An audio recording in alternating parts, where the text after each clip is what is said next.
दोस्तों आज मैं आपको पढ़ाने वाला हूं सारे पैसिव वॉइस, वो भी केवल एक वीडियो में। जी हां दोस्तों, पैसिव वॉइस एक बहुत ही इंपॉर्टेंट टॉपिक होता है। चाहे स्पोकन की बात हो, चाहे ग्रामर की बात हो, दोनों जगह वो अपना रोल प्ले करता है। आपके मन में ख्याल आता है कि सर पैसिव वॉइस हर जगह क्यों पूछे जाते हैं, चाहे कोई सी भी एग्जाम हो, चाहे कॉन्वर्सेशन हो, चाहे कहीं पर भी पैसिव वॉइस इज एवरीवेयर। दोस्तों जितने ही टेंसेस इंपॉर्टेंट होते हैं ना, उसी प्रकार पैसिव वॉइस भी इंपॉर्टेंट होता है, क्योंकि पैसिव वॉइस हमें तब काम में आता है जब हमारे पास सब्जेक्ट नहीं होता है, केवल ऑब्जेक्ट बेस्ड सेंटेंसेस को बोलने के लिए और उनको लिखने के लिए पैसिव वॉइस काम में आता है। दोस्तों अगले 10 से 15 मिनट में आपको पूरे passive voice with Hindi meaning example के साथ समझाने वाला हूं।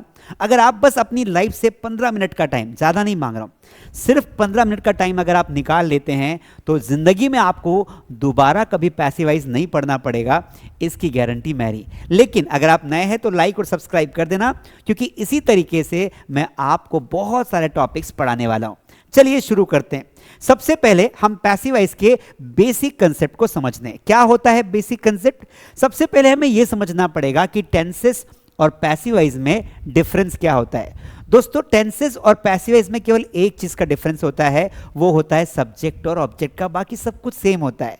जो टेंस होता है वो सब्जेक्ट बेस्ड वाक्य होता है और जो पैसिव वॉइस होता है वो ऑब्जेक्ट बेस्ड वाक्य होता है। हम इस चार्ट को समझे, इस हिंदी मीनिंग को समझे, उसके पहले बस 2 मिनट में बेसिक कंसेप्ट को समझ लेते हैं। उसके बाद ये चार्ट आपको बहुत आसानी से समझ में आ जाएगा और याद भी हो जाएगा।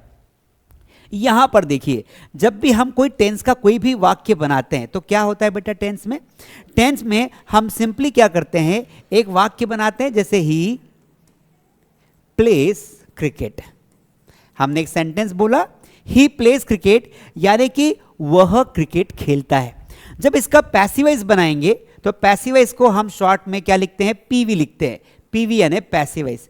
जब आप इसका पैसिव वॉइस बनाएंगे तो आपको क्या करना है, इस सेंटेंस को उल्टा कर देना है। यानी कि जो सब्जेक्ट है क्रिकेट, या अपना जो ऑब्जेक्ट है क्रिकेट, इस ऑब्जेक्ट को आगे लिख देना है और ये जो सब्जेक्ट यहां पर बना था इसको पीछे लिखना है। और जब ये पीछे जाएगा, जब भी कोई ऑब्वियसली जब भी कोई प्रोनाउन आगे से पीछे जाता है, अपनी जगह बदलता है, तो अपना रूप भी बदल देता है। तो ही का हो जाएगा बाय हिम। ठीक है। उसके बाद जो वर्ब होती है वो पैसिव वॉइस में हमेशा थर्ड फॉर्म में आती है। तो यहां पर फर्स्ट फॉर्म है अकॉर्डिंग टू टेंस, लेकिन यहां पर वो क्या हो जाएगी, यहां पर वो हो जाएगी प्लेड।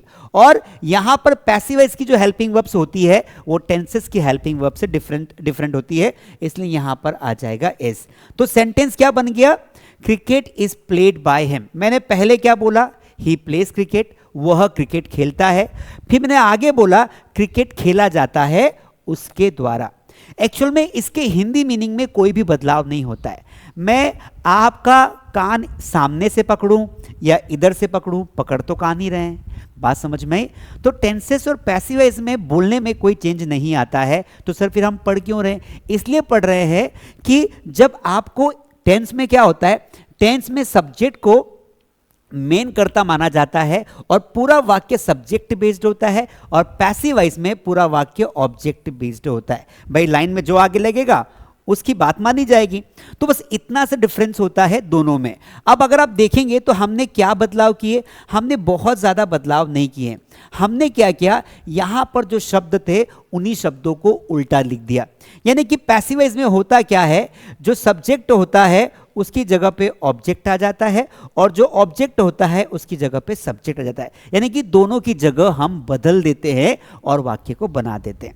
अब दूसरा, अब मैं आगे बढ़ूं उसके पहले एक और आप बेसिक कंसेप्ट समझ लीजिए ताकि आपको दिक्कत ना हो, क्योंकि हमारा पर्पस क्या है, दिक्कत नहीं होना चाहिए। ये तो ग्रामर की बात हो गई। स्पोकन में हम पैसिव वॉइस क्यों बनाते हैं? स्पोकन में पैसिव वॉइस बोले जाते हैं, दैट्स व्हाई वी मेक। जब भी कोई वाक्य बनाया जाता है तो उस वाक्य को बनाने के लिए सब्जेक्ट का होना जरूरी होता है, तभी वो टेंस कहलाता है। लेकिन मान लीजिए सब्जेक्ट हो ही ना, जैसे एक वाक्य आपको बताता हूं, जैसे मैंने कहा अंग्रेजी बोली जाती है, अंग्रेजी, बात ध्यान सुनना, अंग्रेजी बोली जाती है। अब यहां पर अगर आपको मैं पूछूं कि चलो बताओ ये टेंस है कि पैसिव वॉइस है, तो ये टेंस नहीं है, ये एक पैसिव वॉइस है, क्योंकि इसमें सब्जेक्ट है ही नहीं। टेंस वही वाक्य होता है जिसमें सब्जेक्ट होता है। अगर मैं बोलूं कि मैं अंग्रेजी बोलता हूं तो ये टेंस है, आई स्पीक इंग्लिश। लेकिन मैंने कहा अंग्रेजी बोली जाती है, यानी बोलने वाला व्यक्ति यहां पर उपस्थित नहीं है। तो जब कोई ऐसा वाक्य हमारे सामने आ जाए जहां पर सब्जेक्ट नहीं है, वहां पर हम वाक्य तो बनाएंगे। ऐसा तो है नहीं कि इसको बोल नहीं सकते, इसको बोलना तो पड़ेगा ना। तो इसी सिचुएशन में पैसिव वॉइस काम में आता है। पैसिव वॉइस का पहला नियम है भाई ऑब्जेक्ट को आगे रखो। पैसिव वॉइस क्या बोलता है कि जब भी आप मुझे बताओगे ऑब्जेक्ट आगे रखो, उसके बाद हेल्पिंग वर्ब अगर है तो लगा दो, उसके बाद मेन वर्ब का थर्ड फॉर्म लगा दो, जो वर्ब है उसका थर्ड फॉर्म लगा दो। अगर सब्जेक्ट नहीं हो तो कोई बात नहीं, मैं बिना सब्जेक्ट के भी वाक्य बना दूंगा। बात समझ में आ गई? तो जब आप इस सेंटेंस को बोलोगे बेटा तो अंग्रेजी को बोलेंगे इंग्लिश, क्योंकि ये ऑब्जेक्ट आगे दे रखा है। ये कौन सा पैसिव वॉइस है उसके हिसाब से उसकी हेल्पिंग वर्ब होती है, जो मैं आपको आगे चार्ट में बताऊंगा। ये प्रेजेंट इंडेफिनिट का पैसिव वॉइस है तो वहां पे इज ए मार लगता है, हमने इज लगा दिया। इंग्लिश इज, और बोलने को हम बोलते हैं स्पीक, और पैसिव वॉइस में हमेशा वर्ब का थर्ड फॉर्म लगता है, and that's why we write English is spoken, the sentence is ready, English spoken. अब ऐसे हजारों वाक्य बोले जा सकते हैं। खाना खाया जाता है, फूड इज इटन, गाना गाया जाता है, सॉन्ग इज संग, कार चलाई जाती है, कार इज ड्रिवन, अंग्रेजी पढ़ाई जाती है, इंग्लिश इज टॉट। आप समझ में आ रहा है आपको? तो बेसिक कंसेप्ट क्या है कि एक्टिव वॉइस यानी कि टेंसेस में हम सब्जेक्ट बेस्ड वाक्य बनाते हैं, पैसिव वॉइस में हम ऑब्जेक्ट बेस्ड सेंटेंस बनाते हैं। Is that clear? अब हमें यह समझना पड़ेगा कि पैसिव वॉइस कितने प्रकार के होते हैं। तो पैसिव वॉइस कितने होते हैं? टोटल 8 होते हैं। टेंसेस 12 होते हैं, प्रेजेंट के कितने? 4, पास्ट के 4 और फ्यूचर के 4। लेकिन पैसिव वॉइस कम होते हैं। पैसिव वॉइस जो प्रेजेंट के होते हैं वो केवल 3 होते हैं, 1 2 3, यानी कि प्रेजेंट इंडेफिनिट का पैसिव वॉइस बनता है, प्रेजेंट कॉन्टिन्यूअस के वाक्यों का पैसिव वॉइस बनता है, और प्रेजेंट परफेक्ट के वाक्यों का पैसिव वॉइस बनता है। विच मीन्स जो यहाँ इसके बाद जो आता था ना, इसके बाद जो आता है प्रेजेंट परफेक्ट कॉन्टिन्यूअस, उसका पैसिव वॉइस नहीं बनता है। उसी प्रकार पास्ट में फिर हम देखेंगे, पास्ट में बनता है पास्ट इंडेफिनिट का, पास्ट कॉन्टिन्यूअस का, और पास्ट परफेक्ट का पैसिव वॉइस बनता है ना। बाकी पैसिव वॉइस नहीं बनते हैं। अपार्ट फ्रॉम दिस हम यहां पर देखेंगे कि फ्यूचर में फ्यूचर इंडेफिनिट का बनता है और फ्यूचर कॉन्टिन्यूअस का पैसिव वॉइस बनता है। Is that clear? समझ में आपको आ गया? तो बेसिकली मैं ये कहना चाहता हूं कि पैसिव वॉइस केवल 8 प्रकार के टेंसेस का ही बनता है। अगर टेंसेस बोले तो ये 8 हो गए। कितने हो गए? 1 2 3 4 5 6 7 8, 8 प्रकार के पैसिव वॉइस होते हैं, जबकि टेंसेस 12 प्रकार के होते हैं। अब जो 8 प्रकार के पैसिव वॉइस है तो इनकी हेल्पिंग वर्ब सेम नहीं होती, हेल्पिंग वर्ब बदल जाती है। जैसे टेंस में हम क्या लगाते हैं? डूडस लगाते हैं जब वाक्य बनाते हैं। प्रेजेंट इंडेफिनिट में टेंस में क्या लगाते हैं? डूडस। लेकिन जब भी हम पैसिव वॉइस बनाएंगे तो इज ए मार लगाएंगे। टेंस में हम क्या लगाते हैं? इज ए मार लगाते हैं कॉन्टिन्यूअस में, प्रेजेंट के कॉन्टिन्यूअस में। लेकिन पैसिव वॉइस में हम इज ए मार के साथ बीइंग लगा देते हैं। टेंस में हम क्या लगाते हैं? हैज हैव लगाते हैं प्रेजेंट परफेक्ट के, लेकिन पैसिव वॉइस में हैज हैव की जगह हैज हैव बीन आ जाता है। उसी प्रकार पास्ट की बात करें तो पास्ट इंडेफिनिट में डिड लगता है या फिर वर्ब की सेकंड फॉर्म लगती है, जबकि पास्ट इंडेफिनिट के पैसिव वॉइस में डिड की जगह पर वॉज वर आ जाता है। उसी प्रकार वॉज वर की जगह पर वॉज वर बीइंग, हैड की जगह पर हैड बीन, विल की जगह पर विल बी, और विल हैव की जगह पर विल हैव बीन लगाया जाता है। Is that clear? तो टोटल 8 प्रकार के ही पैसिव वॉइस होते हैं। अब हर पैसिव वॉइस को जब हम बोलेंगे या बनाएंगे तो हमें ये वाली हेल्पिंग वर्ब याद रखना है, इसके हिसाब से आपके पैसिव वॉइस बनेंगे। So the conclusion is very simple कि आपको ये चार्ट याद होना चाहिए।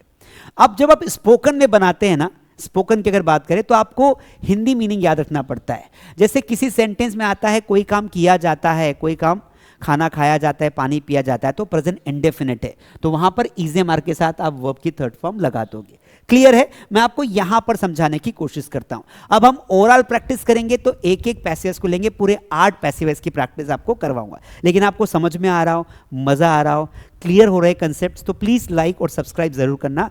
और अगला टॉपिक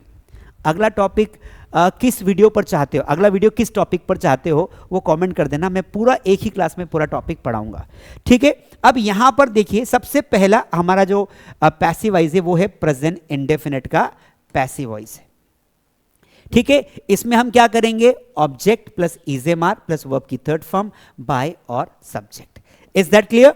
अब ये स्ट्रक्चर है, मैंने आपको कहा था कि जब भी कोई पैसिव वॉइस का स्ट्रक्चर होता है उसमें ऑब्जेक्ट आगे आता है और सब्जेक्ट पीछे आता है, और जब भी सब्जेक्ट पीछे जाएगा तो आपको बाय लगाना पड़ेगा। बाकी हेल्पिंग वर्ब तो आपको याद होनी चाहिए कि भाई कौन से पैसिव वॉइस की कौन सी हेल्पिंग वर्ब, यहाँ इज एम आर लगेगा, वर्ब की थर्ड फॉर्म लग जाएगी। पत्र रवि द्वारा लिखा जाता है, अब यहां पर ऑलरेडी ऑब्जेक्ट दिया हुआ है, तो द लेटर, अब लेटर एक है तो इन तीनों में से कोई एक लगाएंगे, इज, और राइट का थर्ड फॉर्म रिटर्न होता है, द लेटर इज रिटन, किसके द्वारा? ऑब्जेक्ट अपना सब्जेक्ट पीछे है, तो रवि सब्जेक्ट है तो बाय रवि के द्वारा। जैसे आपको यहां पर एग्जाम्पल देता हूं, जैसे मैंने कहा खाना पकाया जाता है, खाना पकाया जाता है। अब यहां पर आप देखेंगे ऑब्जेक्ट हमारा आगे दिया हुआ है, सब्जेक्ट है नहीं, मतलब ये पैसिव वॉइस है। हमने ऑब्जेक्ट हमारा फूड लिखा, फूड सिंगुलर सब्जेक्ट है तो इज लगा दिया, और पकाने को बोलते हैं कुक, थर्ड फॉर्म हो गया कुक्ड। अगर यहां पे बोला जाता है कि मेरे द्वारा पकाया जाता है तो यहां पे बाय मी कर देते, तुम्हारे द्वारा पकाया जाता है तो बाय यू कर देते। समझ में आ गई बात? एक और एग्जाम्पल देखते हैं, जैसे मैंने कहा कि, एक सेकेंड, मैंने कहा कि हमारे द्वारा गाना गाया जाता है, गाना गाया जाता है। अब अगर इसी सेंटेंस को आप बनाते हो इंग्लिश में तो आप कैसे बनाओगे? अब ये हमारे द्वारा, ये तो सब्जेक्ट है, ये कहां जाएगा? पीछे जाएगा। गाना गाया जाता है, गाने को बोलते हैं सॉन्ग, सॉन्ग अगर सिंगुलर है तो इज लगा दो, सॉन्ग इज, और थर्ड फॉर्म क्या हो जाएगा बेटा? संग हो जाएगा। Song is sung by, song is sung by us, क्योंकि हमारे को बोलते हैं वी, और वी जब एज अ ऑब्जेक्ट पीछे आएगा तो उसका फॉर्म बदल जाएगा, वो अस हो जाएगा। तो song is sung by us, गाना हमारे द्वारा गाया जाता है। इस तरीके से आप हजारों सेंटेंस बना सकते हो। अगर आप ये हमारी प्रैक्टिस बुक खरीद लोगे, 60 डेज प्रैक्टिस बुक में मैंने बहुत सारे टॉपिक्स की प्रैक्टिस करवाई है, टेंसेस, मोडल्स, पैसिव, सब कुछ इसमें मिलेगा। ये बुक फ्लिपकार्ट, अमेजॉन पे आपको मिल जाएगी, आप वहां से ऑर्डर कर लेना। उसकी लिंक, बुक्स की लिंक्स भी हमने नीचे डिस्क्रिप्शन में डाल दी है। नाउ ये हो गया प्रेजेंट इंडेफिनिट। अब अगला क्या आता है? प्रेजेंट कॉन्टिन्यूअस का पैसिव वॉइस कैसे बनाएंगे? सबसे पहले प्रेजेंट कॉन्टिन्यूअस की पहचान क्या है? किया जा रहा है ना? रहा है सिंपल आता है तो टेंस होता है, लेकिन किया जा रहा है, किसी के द्वारा कोई काम किया जा रहा है, ठीक है? जैसे मुझे मेरे शिक्षक द्वारा पढ़ाया जा रहा है, तो मेन ऑब्जेक्ट क्या है? मुझे पढ़ाया जा रहा है, तो आई एम बीइंग टॉट, यहां पे ये I as a object use हुआ है, I am being taught by my teacher, पढ़ाने वाला व्यक्ति लास्ट में, तो इज़-एम-आर के साथ आपको बीइंग लगाना है। एक एग्जांपल आपको बताता हूं, वहां से चीजें ना आपको क्लियर हो जाएगी। जैसे मैंने कहा कि अंग्रेजी बोली जा रही है, अंग्रेजी बोली जा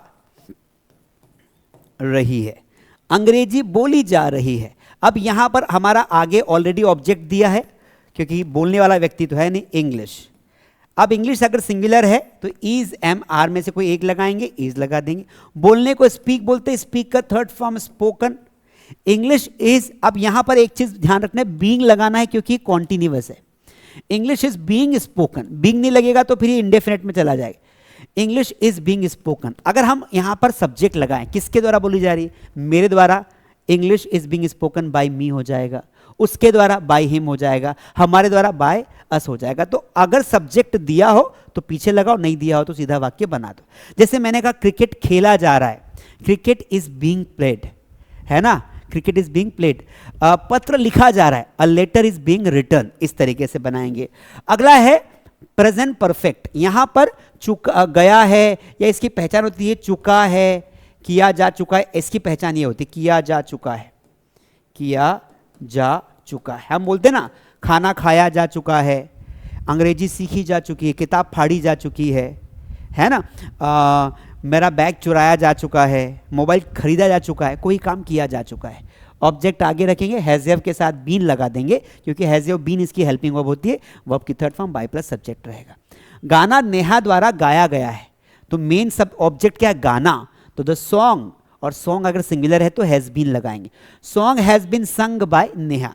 एक एग्जांपल देखते हैं, जैसे मैंने बिना सब्जेक्ट का एग्जांपल बोला, जैसे मैंने कहा कि पेड़ काटे जा चुके हैं, पेड़ काटे जा चुके हैं। पेड़ काटे जा चुके हैं, तो इसको कैसे बनाएंगे भाई? तो पेड़ को हम बोलेंगे ट्रीज, और ट्रीज के साथ आ जाएगा have been. Trees have been, और कट यानी काटना, कट का थर्ड फॉर्म क्या होता है? कट ही होता है। Trees have been cut. ठीक है, खाना परोसा जा चुका है। फूड हैज बीन सर्व्ड, है ना। मीटिंग ली जा चुकी है, मीटिंग हैज बीन टेकन। ये काम में आ रहा है कि नहीं आ रहा है? क्यों बनाया पैसिव? अब समझ में आ रहा है पैसिव वॉइस का इजाद क्यों हुआ, उनको क्यों लाया गया? क्योंकि टेंसेस से सारे काम नहीं होते। टेंसेस से कोई वाक्य तभी बनता है जब उसमें सब्जेक्ट हो, और या तो सब्जेक्ट की वैल्यू नहीं है। सब्जेक्ट अगर हो तो पीछे पटक दो, वरना आगे object plus helping verb plus main verb का थर्ड फॉर्म, इस तरीके से फॉर्मूला चलेगा। ये प्रेजेंट के 3 हो गए। अब हम पास्ट के 3 देखेंगे। देखो, पास्ट इंडेफिनेट, पास्ट इंडेफिनेट की हेल्पिंग वर्ब क्या होती है? वॉज वर होती है। पैसिव वॉइस की बता रहा हूं, इंडेफिनेट में टेंस को मत याद रखना, पैसिव वॉइस की। तो पास्ट इंडेफिनेट में ऑब्जेक्ट लगाना है, वॉज वर लगाना है, वर्ब की third form by plus subject. Kavita teacher के द्वारा सुनाई गई। पहचान क्या है? कोई काम किया गया, खाना खाया गया, पानी पिया गया। तो the poem was recited by the teacher. जैसे हम बोलते हैं ना, जैसे मैंने कहा कि कपड़े धोए गए, कपड़े धोए गए। कैसे बनेगा भाई ये सेंटेंस? कपड़े धोए गए, कपड़े को बोलेंगे क्लोथ्स। आप यहां पर मेरे पास 2 ऑप्शन है, वॉज लगाऊं वर लगाऊं। अगर कपड़े प्लूरल है तो वर लगाऊंगा, क्लोथ्स वर, और धोए गए तो वॉज का थर्ड फॉर्म वॉज्ड आता है। यानी one thing that we need to remember कि हमेशा मेन वर्ब का थर्ड फॉर्म आता है ना। अगर आपको बोलना हो राधा के द्वारा धोए गए तो आप बाय राधा कर देना, राधा के द्वारा कपड़े धोए गए। राहुल के द्वारा क्रिकेट खेला गया तो cricket was played by Rahul. समझ में आ गए भाई? कमलेश सर के द्वारा इंग्लिश पढ़ाई गई, English was taught by Kamlesh sir. बना लोगे ना?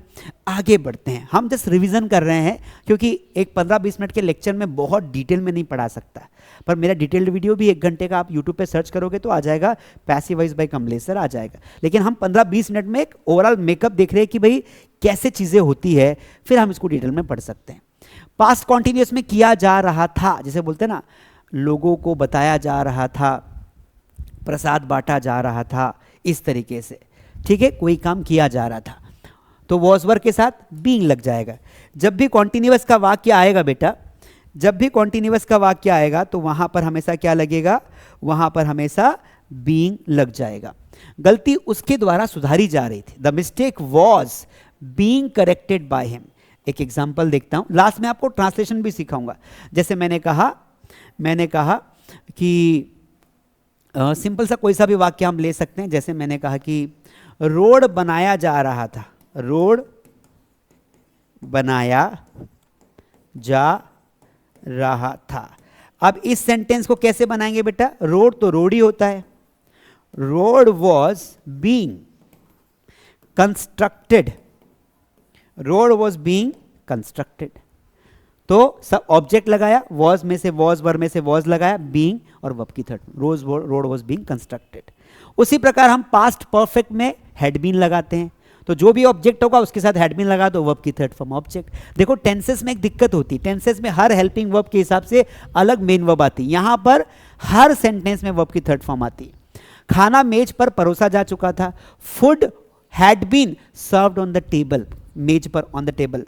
एक एग्जांपल देखते हैं, किताब पढ़ी जा चुकी थी, किताब पढ़ी जा चुकी थी। इसे कैसे बनाएंगे बताओ जरा? तो यहां पर ऑब्जेक्ट हमारा बुक है, बुक ले लिया, बुक के साथ सबके साथ हैड बीन लगाएंगे। किताब यानी book had been read, read का तीनों फॉर्म सेम होता है, रीड, रेड, रेड, बस प्रोनाउंसिएशन बदल जाता है। तो बुक हैड बीन रेड। अंग्रेजी पढ़ाई जा चुकी थी, English had been taught. Clear है? अरे समझ में आया कि नहीं आया? कुर्सी तोड़ी जा चुकी थी, the chair had been broken. आगे देखते हैं, अब आता है फ्यूचर। फ्यूचर में केवल 2 प्रकार के पैसेज बनते हैं, फ्यूचर इंडेफिनेट का और फ्यूचर परफेक्ट का। तो फ्यूचर इंडेफिनेट में विल की जगह पे विल भी आ जाएगा, टेंस में हम विल लगाते हैं, यहां पे विल बी, वर्ब की third form by plus subject.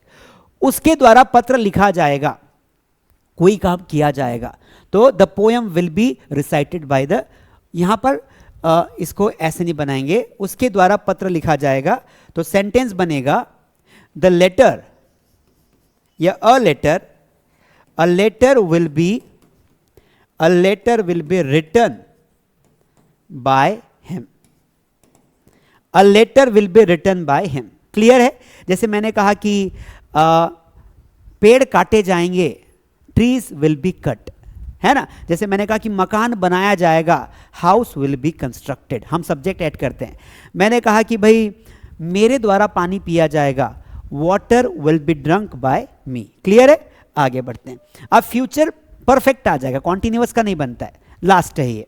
तो यहां पर ऑब्जेक्ट लगाएंगे और विल हैव बीन लगाएंगे, वर्ब की third form by plus subject. निमंत्रण कार्ड दुकानदार द्वारा छापे जा चुके होंगे, कोई काम किया जा चुका होगा। ये बहुत रेयरली हम बनाते, पर हम बना सकते हैं। The invitation cards, helping verb क्या है? Will have been printed by the shop. अब जैसे मैंने कहा कि मोबाइल खरीदा जा चुका होगा, लिखकर बनाते हैं। मोबाइल, सेंटेंस देखिए, मोबाइल खरीदा जा चुका होगा, कोई काम किया जा चुका होगा। पॉसिबिलिटी पर सेंटेंस बनता है ये। ऑब्जेक्ट हमारा मोबाइल है, mobile will have been, mobile will have been bought, buy का थर्ड फॉर्म बॉट। तो पैसिवाइज हमने 8 प्रकार के पैसिवाइज कंप्लीट कर लिए। अगर कंक्लूजन की बात करूं तो बहुत सिंपल कंक्लूजन है कि आपको वर्ब का थर्ड फॉर्म याद होना चाहिए, नहीं तो आप पैसिवाइज नहीं बना पाओगे। अब अगर आपको यह सीखना हो कि सर हम चेंज कैसे करेंगे, अगर हमें चेंज करना हो तो हमें ये चार्ट याद होना चाहिए कि जहां पर डूडज आएगा वहां पर हमें इजेमार लगाना है, जहां पर इजेमार आएगा वहां पर इजेमार बींग लगाना है। ये चार्ट अगर आपको याद होगा तो आसानी से बना लोगे। जैसे मैंने कहा कि जहां पर हेड आएगा वहां पर आप क्या लगाओगे? हेड बीन लगाओगे। बाकी पैटर्न तो आपको पता है। एग्जाम्पल के थ्रू करते हैं। मान लो एग्जाम में आपको एक क्वेश्चन आया कि she had completed homework, HW। अब इसका बनाव आपको पैसिवाइज बनाना है। ये आपका क्या है? एक्टिव वॉइस है, आपको बनाना है पैसिव वॉइस। तो आपको क्या ध्यान में रखना है कि भाई ऑब्जेक्ट को आगे ले जाना है। ऑब्जेक्ट क्या है? होमवर्क यानी HW। अब हेड की जगह पे क्या आ जाएगा? अब भी हमने देखा चार्ट में कि सर हेड की जगह पे हेड बीन आता है, तो HW हेड बीन, वर्ब का थर्ड फॉर्म तो वैसा का वैसा ही रहेगा। वहां भी थर्ड फॉर्म दिया है, यहां भी थर्ड फॉर्म दिया है। अब ये जो सब्जेक्ट है वो पीछे जाए, क्योंकि ऑब्जेक्ट आगे गया, सब्जेक्ट पीछे जाएगा। बाय और शी का ऑब्जेक्टिव प्रोनाउन होता है हर। इस तरीके से आप कोई सा भी पैसेज उठा लो, अगर आपको ये चार्ट याद है तो आप आसानी से बना सकते हैं। ये पूरा का पूरा पीपीटी अगर आपको चाहिए नोट्स के रूप में तो आप मास्टर डी ऐप पे जाइए, मास्टर डी ऐप डाउनलोड करिए और वहाँ पे पीडीएफ नोट्स में जाकर आप ये नोट्स वहाँ से ले सकते हैं। तो ये पूरा का पूरा टॉपिक था। उम्मीद करता हूँ कि आपको जो है पैसिव समझ में आया होगा।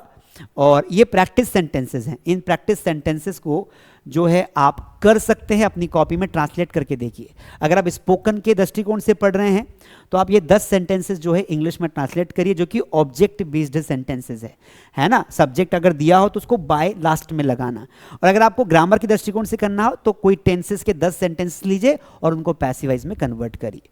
I hope everything is very much clear. किताबें आप ऑर्डर कर सकते हैं। और अगर आपको इसी तरीके से और भी सारे टॉपिक्स को पढ़ना है, स्पोकन में इंग्लिश में मास्टरी करनी है, तो you can join my premium spoken English course. मैं ऑनलाइन इंग्लिश क्लासेस लेता हूं। आप स्क्रीन पर दिए गए नंबर पे कॉल करके हमारे बहुत सारे कोर्सेज हैं, जैसे ग्रामर कोर्स भी है, बेसिक कोर्स है, एडवांस कोर्स है। इन कोर्सेज को आप एक बार चेकआउट कर सकते हैं। ऐप की लिंक नीचे डिस्क्रिप्शन में है, आप वहाँ से डाउनलोड करिए। आप प्ले स्टोर पर जाकर भी आप चेकआउट कर सकते हैं। आज जो मैंने टॉपिक पढ़ा इसका एक छोटा सा टेस्ट जो है मैंने मास्टर डी ऐप पर दे रखा है। फ्री टेस्ट में जाना और टेस्ट देकर आप चेकआउट कर सकते हैं आपने आज पैसिव वॉइस की क्लास में कितना सीखा। अगर आपने अभी भी सब्सक्राइब नहीं किया तो प्लीज़ लाइक और सब्सक्राइब ज़रूर कर देना। और अगला वीडियो कौन से टॉपिक पर चाहते हो, चाहे कोई सा भी टॉपिक हो सकता है ग्रामर या स्पोकन का, कमेंट करिए। मैं 15-20 मिनट का वीडियो बना के इस पूरे टॉपिक को कवर अप करूंगा। Please take care, see you in the next one.